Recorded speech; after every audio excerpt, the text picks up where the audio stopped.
Hello दोस्तों, कैसे हैं आप सब। आशा करते हैं कि आप सब बेहतर होंगे और आपकी तैयारी भी अच्छी खासी चली होगी। चलिए, आज बिहार दिवस भी है और बिहार दिवस की ढेर सारी शुभकामनाएं आपको, है ना। मन लगा करके पढ़िए और सफलता को प्राप्त करिए, अपने मम्मी पापा के सपने को साकार करिए। चलिए, बहुत दिनों से बहुत लोगों का कमेंट आ रहा था कि सर केवल पंचायत सचिव के बारे में ही आप वीडियोज बनाते हैं, थोड़ा बिहार एसएससी में जो 22 प्रकार के पद हैं उनमें से कुछ और जो पोस्ट है, नोटेड पोस्ट है, उसके बारे में भी वीडियोज बनाए। ठीक है, तो उसी के संदर्भ में हम आज ये वीडियो बना रहे हैं राजस्व कर्मचारी के संदर्भ में। ठीक है, ये राजस्व कर्मचारी के बारे में जानेंगे कि राजस्व कर्मचारी कैसा पद है, किस डिपार्टमेंट का पद है, इसमें क्या काम करना होता है, कितनी सैलरी मिलती है, मतलब नेचर ऑफ वर्क क्या है, वर्कलोड कितना होता है, प्रमोशन का क्या इसमें जो है स्कोप है, इन तमाम चीजों पर हम जानने का प्रयास करते हैं। तो आप वीडियो पर लगातार बने रहें। ठीक है, आपको एक एक जेन्युइन जानकारी देने का प्रयास करेंगे, क्योंकि हम लोग उस चीज से जुड़े हुए हैं। ठीक है, उस डिपार्टमेंट से डायरेक्ट या इनडायरेक्ट रूप से जुड़े हुए हैं। अगर हम पंचायती राज डिपार्टमेंट से हैं तो जो राजस्व कर्मचारी लोग जो है भूमि सुधार, मतलब जो है भू राजस्व और भूमि सुधार विभाग के हैं, है ना, उन लोगों से भी हम लोग का टैग रहता है अच्छा खासा, क्योंकि उनका भी जॉब जो है पंचायत और ब्लॉक में ही होता है। हम लोग की भी पोस्टिंग पंचायत और ब्लॉक में ही होती है, तो एक दूसरे से एकदम हमेशा कोई रिलेशन रहता है। ठीक है, तो उसके बारे में लगभग पूरी आइडिया है। तो आइए हम स्टार्ट करते हैं, जानते हैं। सबसे पहले जानेंगे कि ये जो बहाली निकलती है, जैसे बिहार एसएससी में जो 22 प्रकार के पद अभी निकाले गए हैं, इसके पहले भी जो फर्स्ट इंटर लेवल बहाली में लगभग 12,000 पद निकाले गए थे, तो उसमें भी राजस्व कर्मचारी और पंचायत सचिव दोनों को मिलाकर के लगभग 7,000 जो है पद थे। इसमें भी जो है लगभग 7,000 के समथिंग जो है दोनों पद मिलाकर के इस बार भी है। टोटल इस बार 12,199 पदों पर बहाली निकाली गई है ना, जिसमें टोटल 22 प्रकार के पद हैं, जिसमें पंचायत सचिव राजस्व कर्मचारी 7,000, बाकी जो 5,000 समथिंग है ना, वह जो है आपके टाइपिंग पोस्ट है। ठीक है, एक और नॉन टाइपिंग पोस्ट है, ये फाइलेरिया इंस्पेक्टर का भी 3 प्रकार के नॉन टाइपिंग पोस्ट है, मुख्य रूप से फाइलेरिया इंस्पेक्टर, पंचायत सचिव, राजस्व कर्मचारी का। बाकी सभी पोस्ट टाइपिंग क्वालिफाई करने के बाद ही आपको अलॉट किए जाएंगे, आपको मिलेंगे। ठीक है, तो हम जानेंगे यहाँ पर। तो सबसे पहले ये जो पंचायत सचिव है या राजस्व कर्मचारी, यहाँ मुख्य रूप से राजस्व कर्मचारी, इसकी जो है जो एग्जाम कंडक्टिंग कमीशन है, ये बिहार एसएससी है। आप लोग जानते होंगे बिहार स्टाफ सिलेक्शन कमीशन के द्वारा इसकी बहाली निकाली जाती है। बहाली निकालने के क्रम में जब आपकी जो है मेरिट बन जाती है, तो ये जो टोटल जिला ये टोटल पोस्ट जो है पूरा डिटेल्स के साथ उस डिपार्टमेंट को फॉरवर्ड कर दिया जाता है। तो राजस्व कर्मचारी जो है ये भू राजस्व एवं भूमि सुधार विभाग बिहार सरकार का पद है, बहुत ही नोटेड पद है। ठीक है, चूंकि धरातल का पद है, आप जानते हैं कि जब तक धरातल का विकास नहीं होगा फिर उसके ऊपर वाले जितने भी हैं उनका विकास संभव नहीं हो पाएगा। तो राजस्व कर्मचारी का भी पद बहुत अच्छा है। ठीक है, ये भू राजस्व एवं भूमि सुधार विभाग का है। तो जैसे इसको अलॉट करता है, मतलब बीएसएससी इसको भेजता है पूरा डिटेल्स पद का, है ना, मेरिट बना करके, तो ये अपना अनुसार जो है जिला अलॉट करता है, किस जिला में कौन सा पंचायत कौन सा ब्लॉक आपको मिलना है, ये जो है आपको आवंटित करता है। उसके बाद जिला में आएंगे, जिला में आने के बाद आपको जो है ब्लॉक या पंचायत में योगदान करके आपका ड्यूटी करना होता है। ठीक है, तो ये सबसे पहले समझ गए कि राजस्व कर्मचारी का इंट्रोडक्शन के बारे में, कि ये जो है भू राजस्व और भूमि सुधार विभाग का एक पद है। इसकी जो बहाली जो कराई जाती है बिहार एसएससी के द्वारा निकाली जाती है। इसकी जो न्यूनतम ये योग्यता है, जिसको एबिलिटी कहेंगे, न्यूनतम एबिलिटी जो है ये आपका 12th पास होना चाहिए। ठीक है, किसी भी स्ट्रीम से हो, इंटरमीडिएट पास होना चाहिए, 10+2 पास होना चाहिए। फैकल्टी कोई भी हो, चाहे कॉमर्स हो या साइंस हो या आर्ट्स हो। ठीक है, इससे कोई माने मतलब नहीं रखना है। ठीक है, केवल इंटरमीडिएट का क्वालिफिकेशन आपके पास होना चाहिए, बस ये चीज। इसके अलावा इसमें जो किसी भी प्रकार की कोई टेक्निकल सर्टिफिकेट की आवश्यकता नहीं होती है। ये फुली नॉन टाइपिंग पोस्ट है, ना इसमें कंप्यूटर टाइपिंग चाहिए, ना कोई कंप्यूटर नॉलेज की सर्टिफिकेट चाहिए। ठीक है, इसमें सिर्फ पीटी मेंस डायरेक्ट सिलेक्शन होता है, ज्वाइनिंग होता है ना। तो ये हो गया ये आपका। अब सैलरी की बात करेंगे तो थोड़ा सा सैलरी की बात करेंगे, तो 7th पे कमीशन के अकॉर्डिंग जो है ये इसका जो ग्रेड पे है भाई साहब, ये ग्रेड पे ये कितना है, 1900 है। इसका ग्रेड पे 1900 है, याद रखना है। पंचायत सचिव का 2000 होता है, जबकि इसका 1900, 100 कम है ना। इस हिसाब से इसका बेसिक जो सैलरी बनता है, इसका बेसिक सैलरी लगभग 19,900 बन जाता है। ठीक है, इसकी बेसिक सैलरी कितनी हो गई, तो ये 19,900 से इसका बेसिक जो हो गया, ये बेसिक पे हो गया।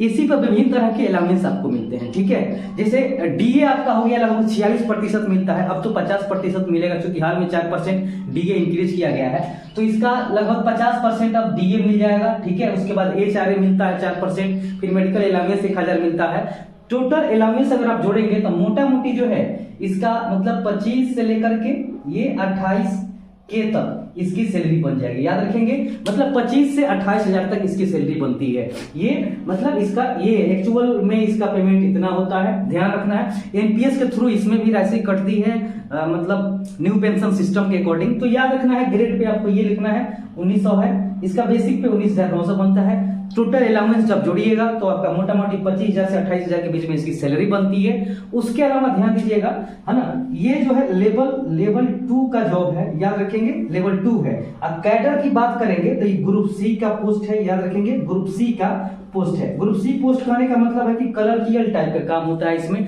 कलर कट टाइप का काम होता है। ग्रुप सी में जितने भी जॉब आते हैं समझिए कि उनको जो है ऑफिशियली कलर वाला काम करना होता है, ठीक है, किरानी का काम करना होता है। तो लेवल 2 है, लेकिन जो है ये ग्रुप जो है इनका सी है।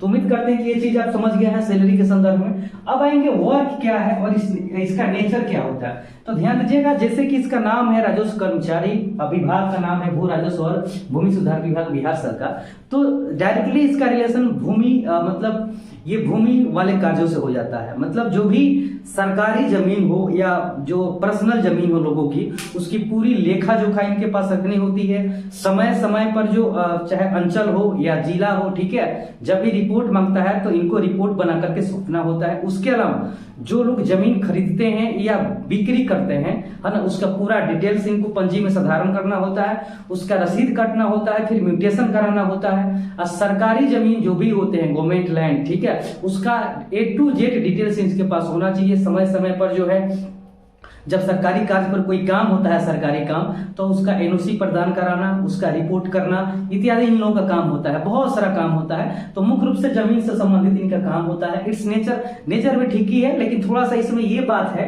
कि आपको प्रत्येक पब्लिक से आपको मिलना होता है, हर एक पब्लिक को डीलिंग करना होता है। क्योंकि जानते हैं कि जमीन संबंधित काम हर एक पब्लिक खरीदता है, बेचता है, तो उसका रसीद कटवाना, फिर से उसका म्यूटेशन कराना, तो इनसे डायरेक्ट इसका डीलिंग होता है, ठीक है। तो वहां पर जानते हैं कि पब्लिक किस तरह के कैसे माइंड के मिलते हैं, तो वहां पर थोड़ी सी समस्या जरूर होती है, फिर भी ये मिला जुला करके ठीक है। अब देखेंगे प्रमोशन के संदर्भ में क्या आइडिया है। तो जैसे ये काम करेंगे, ठीक है, तो 10 साल बाद, 10 इयर्स बाद जो है ना, इनका प्रमोशन जो है आरओ पद पर हो जाता है, रेवेन्यू अफसर पर होता है, ठीक है, राजस्व अधिकारी पर इनका प्रमोशन होता है। अगर सब चीज ठीक ठाक रहा, इनका 10 साल का जो जॉब है एकदम फेयरनेस रहा, हर तरह से कहीं से कोई दिक्कत नहीं हुआ, दाग नहीं लगा कहीं भी जॉब प्रोफाइल में, ठीक है, सेवा पुस्तिका में, तब डायरेक्ट ये 10 साल के बाद आरओ पद पर ये क्या हो जाता है, इनका प्रमोशन हो जाता है। आरओ के बाद लोग सीयू बनते हैं, ठीक है।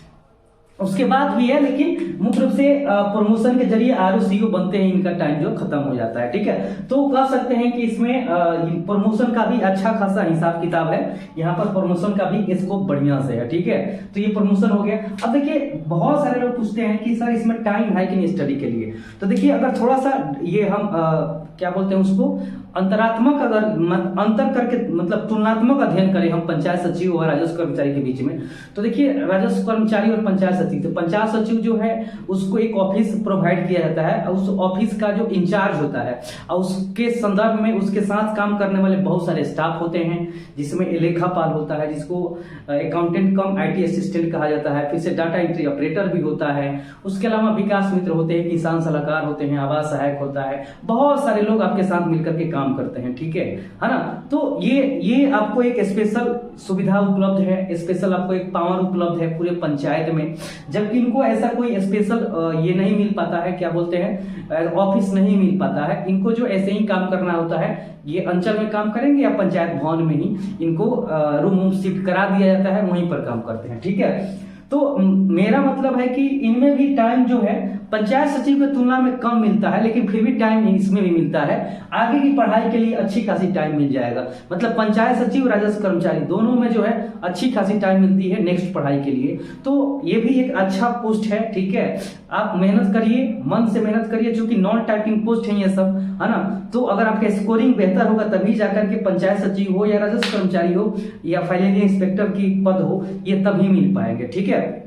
तो उम्मीद करते हैं कि ये सारी चीज आपको अच्छे से समझ गए होंगे कि इसका क्या सैलरी होता है, वर्क क्या है, प्रमोशन क्या है, टाइम क्या होता है स्टडी के लिए। तो इन तमाम चीजों से आसानी से जो है देख करके आप अपनी पढ़ाई जारी कर सकते हैं। जॉब कोई भी हो, सरकारी जॉब होती है। देख रहे हैं कि आजकल कितनी समस्याएं हैं सरकारी जॉब लेने के लिए, है ना। तो मेहनत करते रहिए, स्कोरिंग को बरकरार करते रहिए, ठीक है। और आपको बताते हैं कि हर चीज जरूरी है। बिहार एसएससी जो सेकेंड इंटर लेवल की बहाली निकाली है, इसमें 150 क्वेश्चन पूछता है, इसमें मैथ रीजनिंग का भागीदारी 75 है, बाकी जीके जीएस और जो है ये मिलाकर के 75 है। तो मैथ रीजनिंग पर तो आप फोकस कर रहे हैं, ये हमको पता भी है, लेकिन जीके जीएस पर भी फोकस करना है। और जीके जीएस को स्ट्रॉन्ग करने के लिए हम अभी जो पूरा व्यवस्था नहीं है, लेकिन फिर भी रात के 8 बजे से हम लाइव कन्वर्सेशन कराते हैं। लगभग 200 से 250 क्वेश्चन का डेली लाइव कन्वर्सेशन होता है। और लाइव कन्वर्सेशन से जो है ना, ग्रुप डिस्कशन, लाइव कन्वर्सेशन से क्वेश्चन ज्यादा दिमाग में अटते हैं और ज्यादा से ज्यादा आपको याद होते हैं, ठीक है। तो उम्मीद करते हैं कि वीडियो जरूर आपको अच्छा लगा हो।